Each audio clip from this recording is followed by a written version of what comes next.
Agora vamos falar da principal aplicação do algoritmo de busca em largura, que é o cálculo de distâncias. No caso, para ser mais preciso, o cálculo de distâncias não ponderadas. O que eu quero dizer com isso?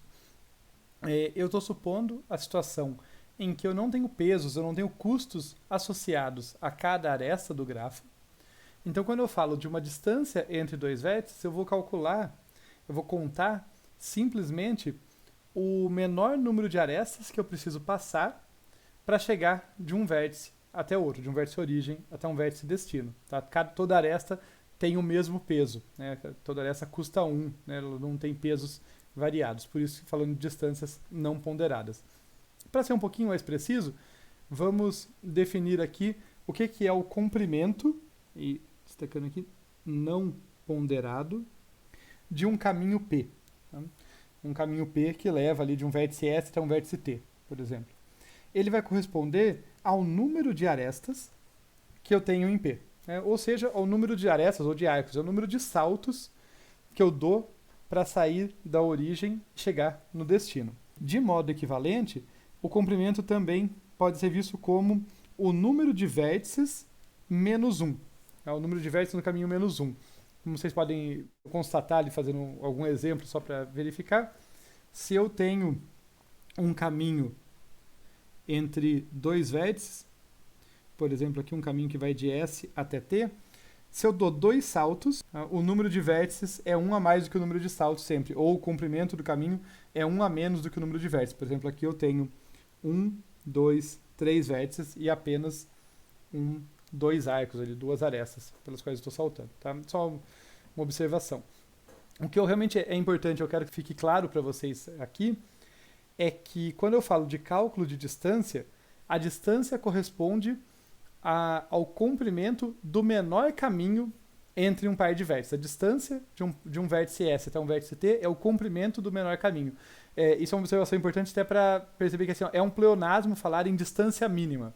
Não, o que existe é caminhos com variados comprimentos, né? O caminho para ir de um vértice S até um vértice T, os caminhos podem ser múltiplos ali, não necessariamente é único, e daí eu posso ter diversos comprimentos. A distância é o comprimento do menor deles, ou de um dos menores, pode ter empate também, mas é o menor dos comprimentos. Tá? Quando eu falar de distância, eu já estou pensando sempre em caminhos mínimos, caminho com comprimento mínimo. Feita essa definição, vamos tratar aqui de um exemplo, tá? Antes da gente entrar no pseudocódigo da busca em largura adaptado para resolver o problema do cálculo de distâncias, eu vou começar com um exemplo aqui em que a gente começa a simular a busca em largura que a gente já viu, que a gente já conhece, mas introduzindo o sabor da distância aqui. Tá? Então, considerem esse grafo que a gente tem aqui, tá? Esse grafo orientado, e eu vou supor que a minha origem é o vértice 0. Tá? Nada de especial com o número 0, podia ser qualquer outro, mas a minha origem é o vértice 0. Tá? Então, eu vou marcar aqui a origem como sendo 0 no meu exemplo. Então, eu sei que eu começo a partir desse vértice. E daí, a princípio, todas as distâncias aqui começam como mais infinito. Tá? Só por simplicidade, aqui para facilitar a minha vida, eu não vou escrever mais infinito em todos, para não ter que ficar apagando. Mas suponha que tudo onde está ausente o número ali, a gente está supondo que é mais infinito.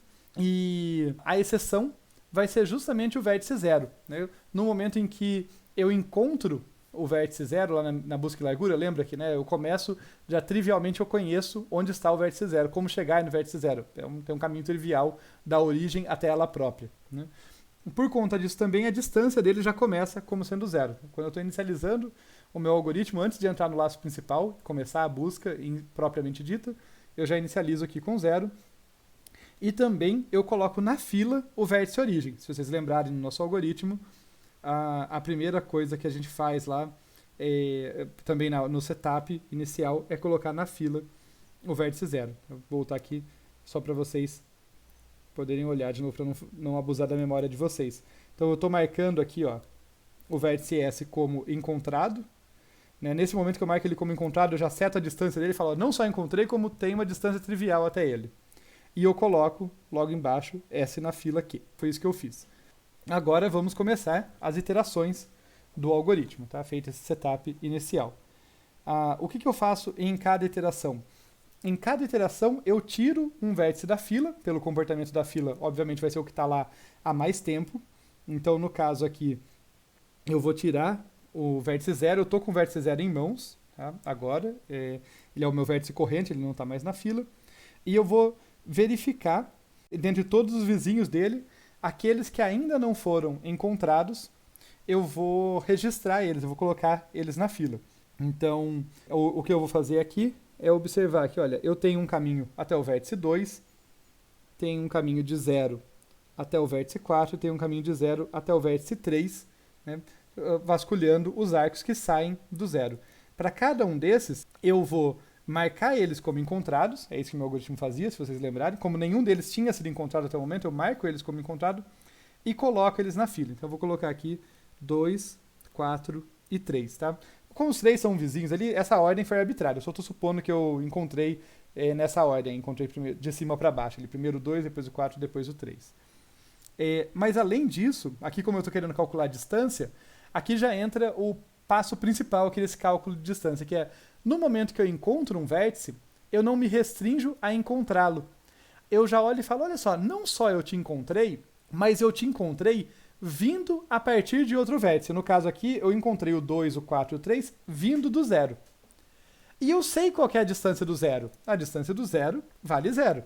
Não precisava ser isso, tá, gente? Mas eu sei qual ela é, né? Dado que é um vértice que já foi encontrado antes, eu já tenho uma distância para ele.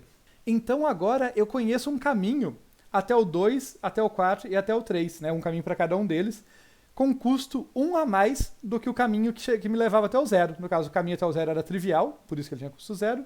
Agora, andando uma aresta a mais, passando por um arco a mais, eu chego no 2, ou no 4, ou no 3.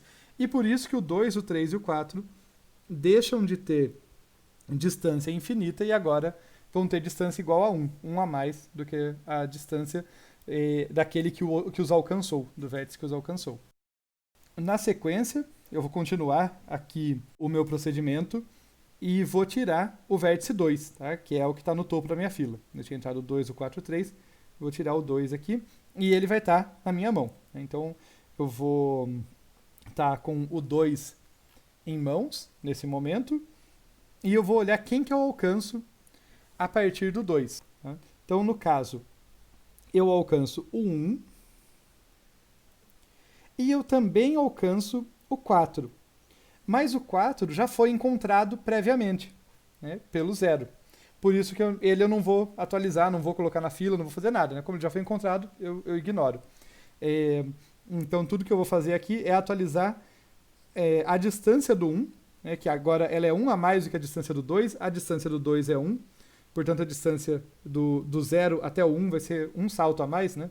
Me custou 1 para chegar do 0 até o 2, agora vai custar mais um salto para chegar até o vértice 1. Então, eu coloco o valorzinho 2 ali e coloco o 1 no final da fila. Né? Foi um novo vértice encontrado. E aqui a gente começa a perceber, tá? Ainda bem intuitivamente, a questão de explorar o vértice ou o grafo em camadas e a importância da ordem da fila. Né? Note que eu cheguei aqui no 4, eu encontrei um outro caminho para o 4. Né? Só que se eu fosse verificar esse caminho para o 4 que passa pelo 2, eu poderia chegar à conclusão que a distância do 4 é 2. Né? São 2 saltos, eu vou do 0 para o 2 e do 2 para o 4. E de fato existe um caminho que vai até o 4 pagando 2. Mas eu já encontrei um caminho antes mais barato. Por isso a importância de registrar o primeiro que eu encontro. Tá? Por isso que isso acaba funcionando. Claro, por isso de modo informal, tá, gente? Mas está relacionado com isso, o fato de que eu exploro o grafo em camadas e eu já registro a distância assim que eu a encontro. Nesse próximo exemplo, aqui na continuação do nosso exemplo, isso vai ficar bem claro. Então, vamos lá. Olha só a situação que a gente está. Né? A gente já encontrou o 0, o 2, o 4, o 3 e o 1. Né? Só falta encontrar o 5. É o único que ainda não tem uma distância conhecida ali. E eu vou, só pela brincadeira, supor para vocês, imaginem que a gente não usasse uma fila, mas sim uma pilha. Tá? Só para mostrar que a coisa daria errado.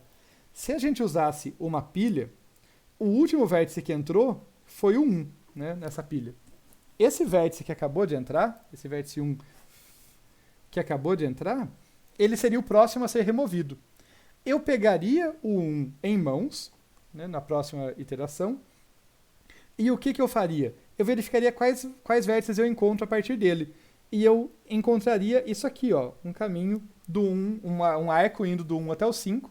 E eu poderia pensar, opa, se eu tenho distância 2 para ir do 0 até o 1, eu acabei de encontrar um caminho de distância 3 até o 5. E é verdade, tem um caminho de comprimento 3 até o 5. Mas essa é a distância do vértice 5? Se vocês observarem bem, vocês vão ver que não. Vocês vão ver que existe um caminho mais curto. E que na busca em largura, ele vai ser revelado primeiro para mim, porque eu sigo a ordem da fila. Tá? Para deixar isso bem claro, eu vou até apagar aqui para não causar confusão. Nós vamos para o próximo passo aqui do nosso exemplo. Então a gente está naquela situação em que o 2 foi o último a ser tirado da fila, o 1 foi o último a ser colocado. Como eu uso uma fila e não uma pilha, vocês vão observar que agora eu vou tirar o 4, né, dessa fila. Com o 4 em mãos, eu vou olhar quem que o 4 alcança. Ele alcança o 1, mas o 1 já foi alcançado previamente, então não faço nada. Mas ele também alcança o 5. Ele alcança o 5, como a distância do 4, né, a distância do 0 até o 4 é 1, com mais 1 ali, com mais esse salto, a distância do 5 agora eu sei que é 2.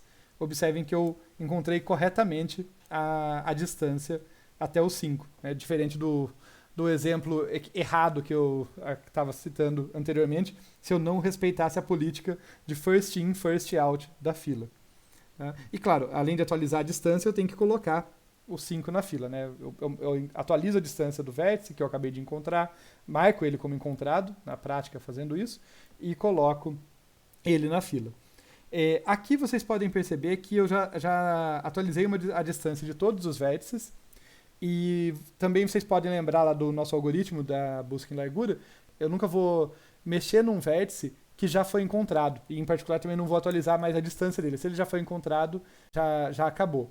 Então por isso que eu vou parar meu exemplo por aqui. Mas o padrão é que a gente não pare o nosso exemplo, não pare o nosso algoritmo, até que a fila fique vazia. Tá? No caso aqui, eu teria que remover o 3, tentar encontrar alguém a partir dele, remover o 1, tentar encontrar vértices a partir dele, e o 5, a mesma coisa. Tá? Por que eu posso parar até aqui? Porque eu já cheguei a todos os vértices do grafo. Mas vai que eu não tivesse chegado, né? Vai que tivesse um vértice ali que é vizinho do 3 e apenas dele. Eu só ia descobrir esse vértice, só ia alcançar esse vértice quando eu removesse o vértice 3 da fila. Tá? Então, por isso que o padrão desse algoritmo é só terminar quando a fila ficar vazia.